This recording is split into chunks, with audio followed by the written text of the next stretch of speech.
예, 다시 뵙게 돼서 반갑습니다. 두 달이 얼마나 빨리 가는지 모르겠어요. 그냥 자고 일어나면 설교하는 사람은 매일 주일 같은 그런 느낌이 듭니다. 네.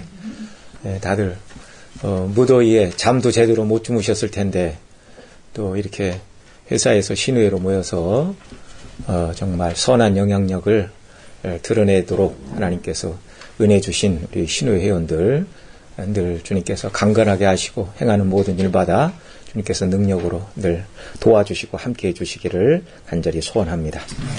자, 오늘 요한복음 6장 27절 썩을 양식을 위하여 일하지 말고 영생하도록 있는 양식을 위하여 하라. 이 양식은 인자가 주리니 인자는 하나님 아버지께서 인치신 자니라. 중요한 성경 구절 중에 한 구절이 되겠습니다. 여기 썩을 양식과 영생하도록 있는 양식이라는 말이 이렇게 대비가 되고 있습니다. 이 말씀은 언제 하셨냐면 요한복음 6장 앞부분에는 이제 오병이어의 이적이 기록이 되고 있습니다. 그래서 오병이어의 이적을 맛본 사람들이 그리고 예수님께서 남은 것을 버리지 말고 거두어라 그러자 그 남은 것을 거두니 얼마가 되었다고요? 12바구니. 그리고 이제 그 뒤에 4,000명을 먹이신 다음에는 남은 것을 거두니 그때는 얼마였죠? 그건 7광줄입니다. 이제 광줄에는 큰 거고 바구니는 좀 작은 거예요. 그러니까 실제적으로 남은 양은 거의 비슷하다 이렇게 봐야 될 것입니다. 자, 그러자 이 물고기 2마리, 보리떡 5개로 남자만 5,000명, 여자와 어린아이까지 계수하면 그 수를 어떻게 헤아리기가 어려운 수많은 사람들을 주님이 먹이셨어요. 물고기 2마리, 보리떡 5개로. 그런 일은 본 적도 없고 들어본 적도 없는 너무나 놀라운 이적 중의 이적입니다. 이 이적을 맛본 자들의 반응이 뭐냐면 오늘 다 읽지는 않았지만 오늘 본문 앞에 14절에 보면 그 떡 먹은 자들이 하는 말이 이거예요. 그 사람들이 예수께서 행하신 이 표적을 보고 말하되 이는 참으로 세상에 오실 그 선지자라 하더라. 세상에 오실 선지자. 여기서 떡 먹은 유대인들이 세상에 오실 선지자라고 말할 때 이 선지자는 모세가 예언했던 선지자입니다. 모세가 가나안 땅에서 그 백성들을 인도하여 내고 이제 가나안 땅을 바라보다가 마지막 설교를 합니다. 그것이 신명기예요. 그래서 영어로는 듀토로노미 그렇게 되어 있죠. 그러니까 하나님이 명령하셨다. 신자를 쓴 것이 아니라 다시 신자를 썼잖아요. 그래서 듀토로노미 두 번째 하신 말씀 명령이다. 그런 뜻인데 그 신명기는 가나안 땅을 앞에 두고 있을 때 모세가 행한 설교를 묶어놓은 책입니다. 거기에 보면 18장 15절에서 모세가 이렇게 말했어요. 내 하나님 여호와께서 너희 가운데 내 형제 중에서 나를 위하여 나와 같은 선지자 하나를 일으키리니 너희는 그의 말을 들을지어다. 하나님께서 너희 형제 가운데 나와 같은 선지자를 일으킬 것이니 너희는 그의 말을 들을지어다. 그러니까 모세는 애굽에 종살이하는 백성들을 애굽에서 구출하여 홍해를 건너 가나안 땅에 들어가게 하였습니다. 그러니까 지금 모세가 한 그 말이 당시 이스라엘 백성들에게 너무 현실적으로 와닿았어요. 모세 시대는 애굽에 종살이를 했지만 예수님 당시 시대에 유대인들이 가나안 땅에 살고는 있었지만 주권을 빼앗기고 있었습니다. 로마의 속국이잖아요. 바벨로나야 망하고 그 다음에 바벨론이 망하고 페르시아가 권세를 잡고 고레스 왕이 돌아가라 했지만 페르시아 그 다음에 페르시아를 무너뜨린 헬라 또 헬라가 알렉산더가 죽고 네 나라가 나눠진 다음에 셀루쿠스 왕조가 그 유대 지역을 통치를 했습니다. 그리고 이제 거기도 로마에 망하고 이제 다 로마의 속국이 되어 있는 그런 상태이죠. 그래서 주전 586년에 나라가 망한 다음에 유대인들이 한결같이 꿈꾸는 것은 나라의 독립이었어요. 나라를 다시 주권을 찾고 다윗과 솔로몬 시대 영광을 누리는 것이 그들이 기대하고 있던 소망 중의 소망이었습니다.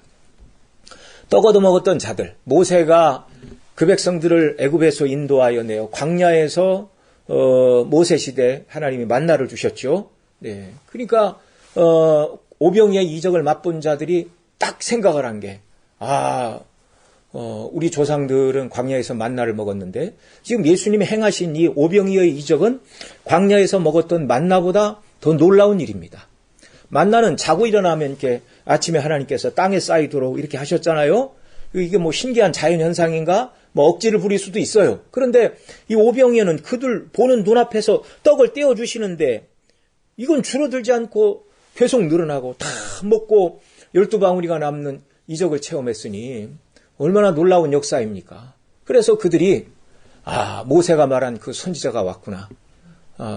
그래서 이제 15절에 보면 그들이 억지로 예수님을 잡아 임금 삼으려는 줄 아시고 예수님이 그 사람들을 다른 이제 복음서를 종합해 보면 다 흩어보내시고 배 한 척 있었는데 제자들을 태워 건너편 가버나움으로 보내시고 예수님은 산으로 기도하러 가셨어요.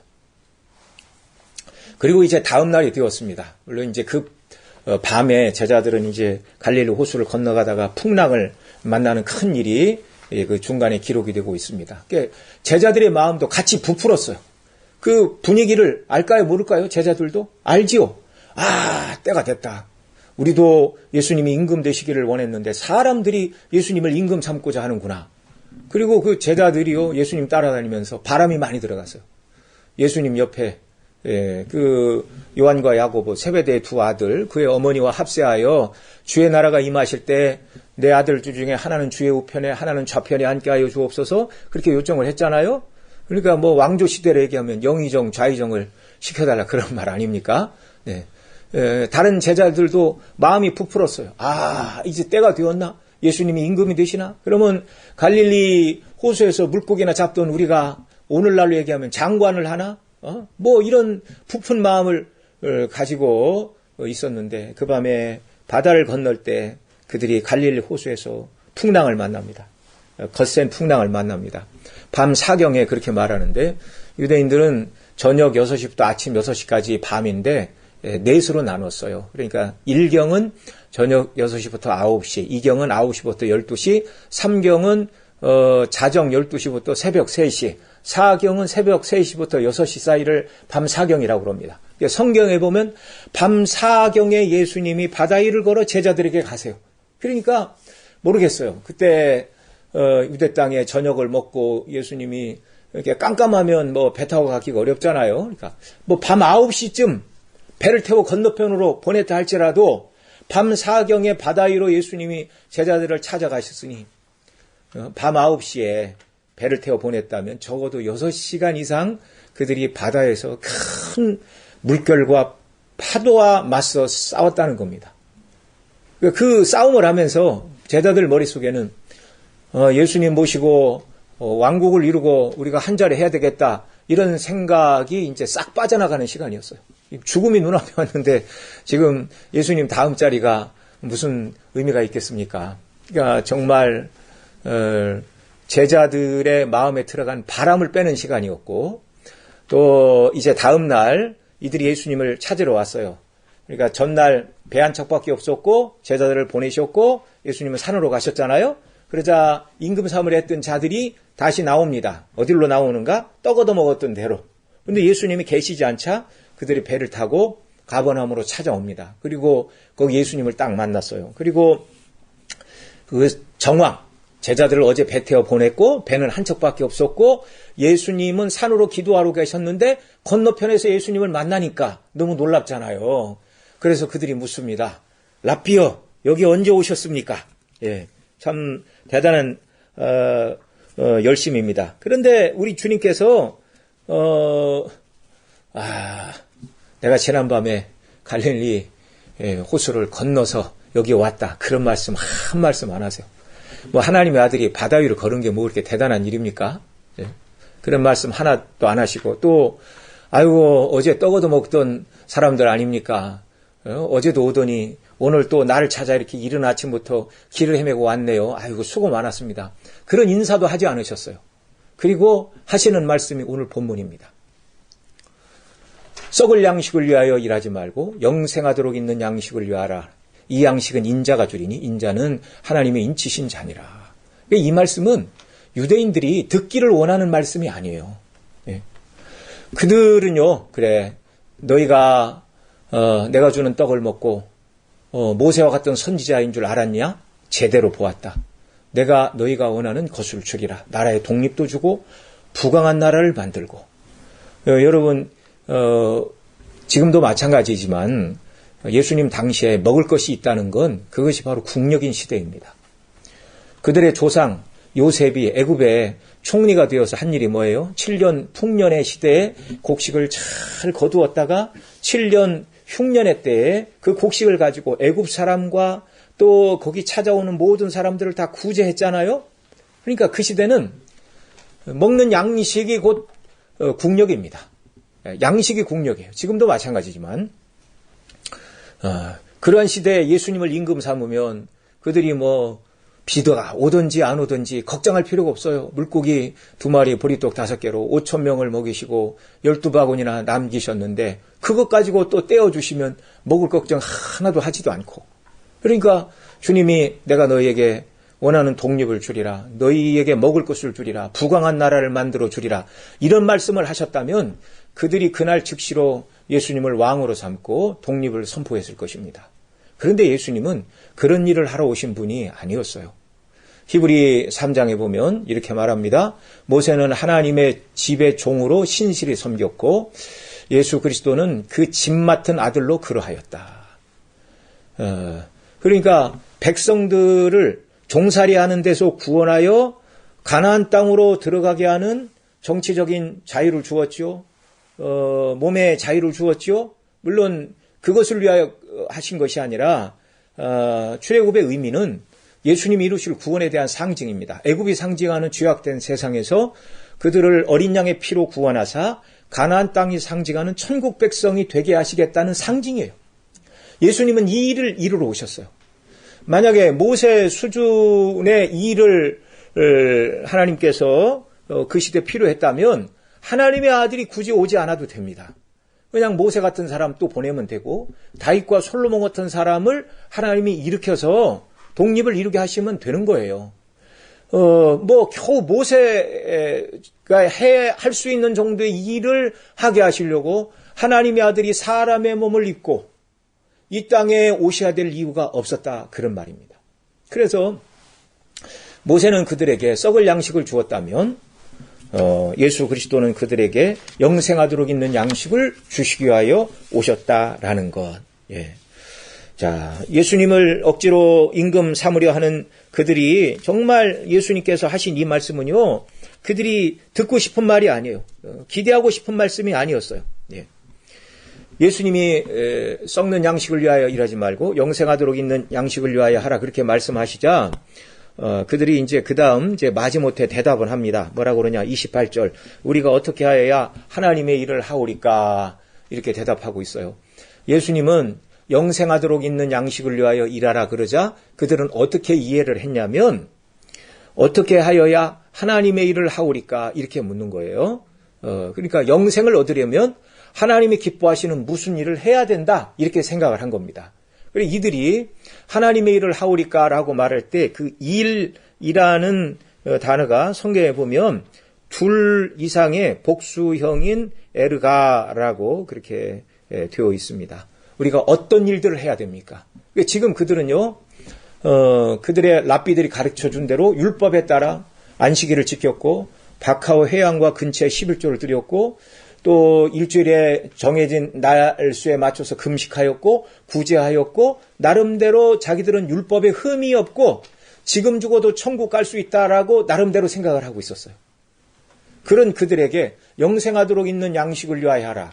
그 유대인들이 그렇게 어렵게 이해하지 않았죠. 쉽게 이해를 했죠. 아, 영생 얻으라는 말이구나. 천국 갈 준비를 하라는 말이구나. 그래서 우리가 어떻게 해야 하나님의 일을 하오리까? 라고 물었어요. 지금 우리가 하고 있는 이런 일들 외에 예수님이 보시기에 부족한 게 뭡니까? 또 어떤 일들을 우리가 더 해야 천국 백성이 될 수 있을까요? 이렇게 물은 거예요. 그러자 예수님 대답하십니다. 하나님의 보내신 자를 믿는 것이 하나님의 일이니라. 근데 예수님이 말씀하신 하나님의 일이니라 라고 말할 때 그 일은 단수, 하나를 말은 에르곤 이렇게 말씀하십니다. 그러니까 유대인들은 뭔가 많이 자신들이 행해야 자기들의 행위로 구원 얻을 줄 알고 지금도 열심히 하고 있는데 무슨 일을 더해야 영생을 얻을까요? 이렇게 말하는데 예수님은 영생은 오직 한 가지 일로 얻는 것인데 하나님의 보내신 자 믿는 것이 그것이 하나님의 일이다. 이게 요한복음 6장 29절입니다. 요한복음 6장 29절. 그들이 일이라고 물으니까 예수님이 하나님의 보내신 자를 믿는 것이 하나님의 일이다 그렇게 말했지만 여러분 우리가 예수님을 믿는 것이 무슨 행위나 공로는 아니에요. 믿음 자체도 성령께서 주시는 은혜의 역사인 줄을 믿으시기 바랍니다. 예. 자, 그리고 이제 그 다음에 예수님과 그들 사이에 대답이 이제 이어집니다. 하나님의 보내신 자를 믿는 것이 하나님의 일이다 그러자. 그 다음 30절 유대인들이 또 묻지요. 그러면 우리가 보고 믿도록 행하시는 표적이 무엇입니까? 하신 일이 무엇입니까? 기록된 바 하늘에서 떡을 주어 먹게 하였다함과 같이 우리 조상들은 광야에서 만나를 먹었나이다. 그러니까 모세는 광야 조상들에게 만나를 주어서 먹게 했고 그 백성을 애굽에서 인도하여 가나안 땅에 들어가게 했는데 당신을 믿게 하는 표적을 보여주십시오. 이건 정말 말도 안 되는 소리예요. 왜냐하면 오병이어가 예수님이 메시아라는 것을 증거하기에 표적이 부족한 겁니까? 넘치는 거예요. 너무나 넘치는 거예요. 그런데 자기들이 원하는 대답을 해주시지 않으니까 다시 모세 이야기를 하는 거예요. 모세가 시대 우리가 광야에서 우리 조상들은 만나를 먹고 애굽에서 정치적인 독립을 이루어 가나안 땅에 들어갔는데 그 일을 좀 해주십시오. 그런 요청이에요. 다시 묻고 있는 말이에요. 영생하도록 양식 그렇게 어려운 얘기 하지 마시고 현실의 우리 문제를 좀 해결해 주십시오. 로마의 압제에서 벗어나게 해주시고 나라가 부강하게 해주시고 잘 먹고 잘 사는 은혜를 달라 그렇게 요청을 하는 것입니다. 그러자 예수님은 이어서 계속 말씀을 하시죠. 썩을 양식을 위하여 일하지 말고 영생하도록 있는 양식을 위하여 하라 그렇게 말씀하시고 자, 그 영생하도록 있는 양식이 무엇인가 이제 예수님께서 그들에게 설명을 해 주십니다. 오늘 본문 뒤에 있는 35절 보면 예수께서 이르시되 나는 생명의 떡이니 내게 오는 자는 결코 줄이지 아니할 터이요 나를 믿는 자는 영원히 목마르지 아니하리라. 영생하도록 있는 양식, 그 생명의 떡, 그분이 누구라고요? 예수님이라고요. 자, 그러면 이 영생하도록 있는 양식은 누가 주신다고요? 예수님이. 아까 말했잖아요. 썩는 양식을 위하여 일하지 말고 영생하도록 있는 양식을 위하여 하라. 이 양식은 인자가 주리니 인자는 예수님이 자기를 표현할 때 하시는 말입니다. 인자는 하나님의 인치신 자니라. 자, 영생하도록 있는 양식은 누가 준다고요? 예수님. 영생하도록 있는 양식은 뭐라고요? 생명의 떡이신 예수님. 예. 그러면 썩을 양식. 그건 뭔가? 썩을 양식. 이 세상에서 이 세상 살아갈 때만 필요한 것이 썩을 양식입니다. 네. 그러니까 물질도 필요하죠. 옷도 필요하죠. 권세도 필요하죠. 나라의 독립도 필요하죠. 이런 것들. 그러나 이런 것들은 그 사람이 영혼을 구원하는 것과 아무 관련이 없어요. 그래서 예수님이 그 모든 것들을 썩을 양식이다. 그 먹고 마시고 입어도 결국 다 부패로 돌아가는 것들이에요. 네. 그 다음에 또 썩을 양식이라는 말은 죽은 다음에 우리에게 어떤 선한 영향력도 끼치지 못하는 것들은 다 썩을 양식들입니다. 반면에 영생하도록 있는 양식은 말 그대로 죽은 다음에 영생에 들어가도록 하는 우리에게 생명을 주는 그 양식. 그분이 누구시라고요? 바로 예수님이라고요. 예수님. 그래서 쭉 그렇게 얘기를 합니다. 이제 뒤에 가서 48절 이렇게 얘기해요. 내가 곧 생명의 떡이니라. 그리고 51절 나는 하늘에서 내려온 살아있는 떡이니 사람이 이 떡을 먹으며 영생하리라. 내가 줄 떡은 곧 세상의 생명을 위한 내 살이라. 그리고 내 살을 먹고 내 피를 마시지 않으면 나와 상관이 없고 내 살을 먹고 피를 마시는 자는 내가 마지막 날에 다시 살릴 것이다. 이런 말씀을 하십니다. 그러니까 유대인들이 이 말을 듣고 저가 요셉의 아들이 아니냐. 저가 자기 살을 우리에게 주어 먹게 하겠느냐. 그러니까 예수님이 말씀하신 살과 피를 실제 예수님의 살과 피로 그들이 오해를 해서 들은 거예요. 이런 일이 초대교회 당시에 있었죠. 이제 성도들끼리만 성찬을 행하면서 빵을 나눠주고 이는 내 살이니 받아 먹으라 라는 주님의 말씀을 하고 떡을 나누었고 포도주를 나누면서는 이는 너희를 위하여 흘리는 바 내 피니 받아 마시라 이렇게 이제 주의 말씀을 증거하며 성찬을 나누자 그 얘기를 들은 사람들이 그리스도인들은 사람의 살을 먹는 자들이다. 참으로 괴악하고 추악한 자들이다. 사람을 잡아먹는 집단이라는 괴소문이 퍼져서 네로 시대 그리고 도미티아누스 그리고 트라이아누스 시대에는 성찬 모임이 불법 집회로 간주되기도 하였습니다. 자, 그러면 예수님의 살과 피를 먹고 마신다는 게 도대체 무슨 의미가 있을까요? 어떤 분은 그럽니다. 이게 바로 성찬에 참여하라는 말씀이구나. 그렇지 않아요. 예. 로마 교회에서는 화채술을 주장하죠. 사제가 떼어주는 순간 떡이 예수님의 살로 바뀐다. 그렇게 얘기를 합니다. 예수님을 맨날 죽이는 거예요. 부활 승천하시고 보좌 우편에 계신 예수님의 살이 뜯긴다는 건 있을 수가 없는 얘기죠. 이제 이와 비슷한 게 이제 루터의 공존설 또는 공제설이라고 그러는데 빵 속에 빵 위에 빵 아래 예수님이 살이 함께 있다. 근데 결국 화채설과 다를 바가 없는 얘기입니다. 그러니까 종교 개혁자들인 루터와 칼빈의 그의 후예들이 만나서 하나로 합치자 했지만 결국 이제 가장 핵심적인 부분이 바로 이 성찬에 대한 이해에서 결렬이 되고 말았습니다. 그래서 루터파도 개신교라고 그러지만 하나가 되지 못한 이유가 거기에 있어요. 이 말씀은 예수님이 성찬을 제정하시기 전에 주신 말씀인데 여기 예수님께서 내 살을 먹고 내 피를 마시라라는 말씀은 쉽게 말하면 예수님을 믿으라라는 말씀이에요. 예수님을 믿으라. 그래 35절에 이렇게 말해요. 예수께서 이르시되 나는 생명의 떡이니 내게 오는 자는 결코 줄이지 아니할 터이요. 그러니까 예수님께 오는 자가 줄이지 않는다는 건 뭐예요? 생명의 떡이니 나를 먹으니 줄이지 않는다라고 말씀하시고 그 다음에 같은 구절 하반절에서 예수님 생명의 떡이신 예수님을 먹는다는 것이 무슨 말인가를 이렇게 설명해 주십니다. 나를 믿는 자는 영원히 목마르지 아니하리라.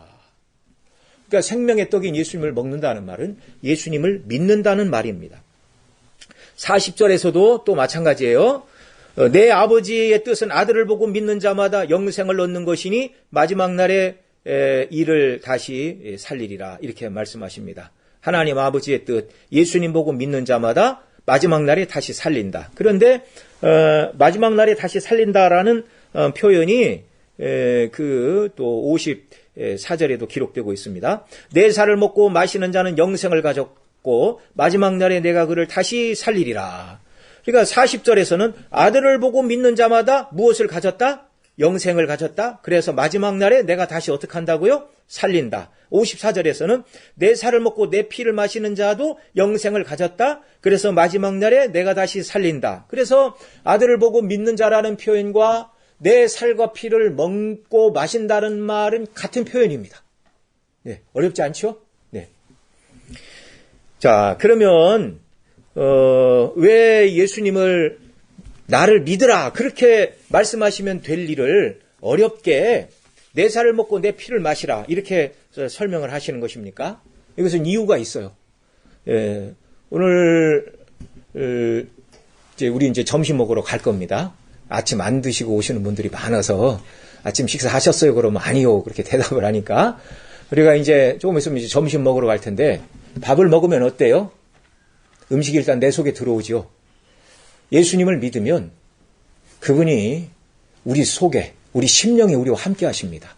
물론 성령으로 함께 하십니다. 예수의 영이신 성령이 함께 하십니다. 예수님은 하나님 보좌 우편에 계세요. 몸으로 계세요, 몸으로. 그런데 우리에게는 당신의 영으로 우리에게 임하시는 거예요. 이해가 되시죠? 자, 음식을 먹으면 그 음식이 우리 속에 들어오듯이 예수님을 믿으면 예수님께서 당신의 영인 성령으로 우리 안에 임재하신다. 또 우리가 음식을 먹으면 어떻게 돼요? 힘이 나죠. 예수님을 믿으면 우리에게 성령을 부어주셔서 삶의 의미가 충만한 그런 은혜를 부어주십니다. 여러분 또 음식을 먹으면 기쁨이 옵니까? 짜증이 납니까? 음식 먹고 이거 괜히 먹어서 기분 나빠 죽겠네 그런 분 없잖아요. 맛있는 음식을 먹으면 기쁘고 행복하잖아요. 우리가 예수님 믿으면 그의 영이신 성령으로 우리와 함께 하실 때 우리 마음에 기쁨을 주세요. 그걸 이제 성경에서는 생수로 표현합니다. 누구든지 목마르거든 내게로 와서 마시라. 나를 믿는 자는 성경의 이름과 같이 그 배에서 생수가 흘러나리라. 이는 그들에게 주실 성령을 말씀하심이라. 아직 성령이 오시지 않았다. 그렇게 말씀하고 있잖아요. 그러니까 예수님 믿는 자들 심령 속에 성령이 오셔서 기쁨을 주십니다. 저와 여러분은 사실은 죽음을 두려워하면 안 돼요. 우리 교회에서 지난 한 달 사이에 우리 심우 권사님 60이 조금 넘으면 두 분이, 한 분은 암으로 또 한 분은 이렇게 장기가 여러 가지가 안 좋아서 한 5, 6년 투병하다가 이렇게 2주 사이로 천국을 가셨어요. 같은 월요일 날 가셨어요. 제가 이 두 번 장례를 치르면서 30년 넘게 한 교회에 같이 있었던 분들, 그분들을 이제 인간적으로 천국 가셨으니까 너무 영광스럽다 그런 생각이 드는데, 한편으로 그 남은 유가족들과 또 그분들과 함께 했던 추억들 이런 거 생각을 하니까 막 너무 아프더라고요. 몸도 아프고 마음도 아프고. 목사가 그렇다고 표는 못 내겠고 그렇기는 한데, 그래서 제가 그래 우리는 날마다 천국 소망 갖고 살아야 됩니다. 그리스도인은 오늘 죽어도 천국 간다는 확신을 가지고 살아야 됩니다. 그래서 제가 앞으로 더욱더 천국에 대해서 설교를 더 많이 하려고 합니다. 이제 그런 말씀도 드렸는데, 이 주변에서 저희 이제 형제간 사이들도 이렇게 막 여럿이 친인척들 보면 요즘 뭐 주변에 암 안 걸린 사람 없잖아요. 한 10년 됐는데 재발한 사람도 있고, 이런 것들을 볼 때마다 참 너무 안타깝고, 또 저도 이제 나이가 얼마 안 됐지만 몸이 예전 같지 않아서 이게 혹시 뭐예요, 징조는 아닌가 막 이런 생각이 들기도 하고, 그래서 참 주님 만날 날이 가깝다 이렇게 늘 그렇게 설교하고 여러분 힘을 내십시오 그러지만, 여러분 막상 저한테 죽음의 날이 가까웠다 그럴 때 한 번도 경험해 보지 않았기 때문에, 어떤 설교자도 마찬가지입니다. 어떤 신실한 사람들도 죽음 앞에서 두려워하는 건 당연한 일이다. 그러나 우리가 예수의 영이신 성령으로 충만할 때 십자가의 대속의 은혜를 늘 묵상하고 주님과 동행하며 살아갈 때 죽음도 두렵지 않게 되는 줄을 믿으시기 바랍니다. 그래서 예수님을 살과 피를 먹고 마신다라는 말은 단순히 예수님을 믿는다는 것을 떠나서 그 예수님을 내 마음에 모시고 예수님과 연합되어 그분과 동행하고 그분과 함께하는 순례길을 말하는 거예요. 그래서 이 요한 복음에서도 그렇게 뒷부분에 얘기를 합니다. 요한복음 6장 56절 57절 내 살을 먹고 내 피를 마시는 자는 내 안에 거하고 나도 그 안에 거하나니. 예수님 믿는 자들 심령 속에 내가 성령으로 너희와 함께하고 너희도 나와 함께 거하는 것이다. 그래서 예수님은 내 살과 피를 먹고 마시라 이렇게 말씀하신 거예요. 단순히 믿으라고만 말씀하신 것이 아니고, 또 요한계시록 3장 20절에 보면 라오디게아 교회를 향하여 주께서 이렇게 말씀하셨습니다. 볼지어다 내가 문 밖에 서서 두드리노니 누구든지 내 음성을 듣고 문을 열면 내가 그에게로 들어가 그와 더불어 먹고 그는 나와 더불어 마시리라. 여러분, 이 말씀은요, 예수님 안 믿는 자들에게 전도할 때 쓰는 말이 아니에요. 라오디게아 성도에게 하신 말씀이에요. 예수님을 믿는 성도라고 그러지만 늘 예수님을 모시고 살지 않는 자들이 있다라는 거예요. 그런데 예수님이 우리 마음의 문을 강제로 열고 들어오지 않습니다. 그렇게 예수님이 문 밖에서 녹화하는 그림을 잘 보세요. 누가 그렸어요? 어느 화가가. 제가 그 그림을 자세히 보면 그 문에는요, 밖에서 여는 손잡이가 없어요. 안에서만 열 수 있는 문이에요. 우리 마음의 문은 예수님이 강제로 열고 들어오지 않고 누가 열어야 된다고요? 내가 열어야 된다고. 내가.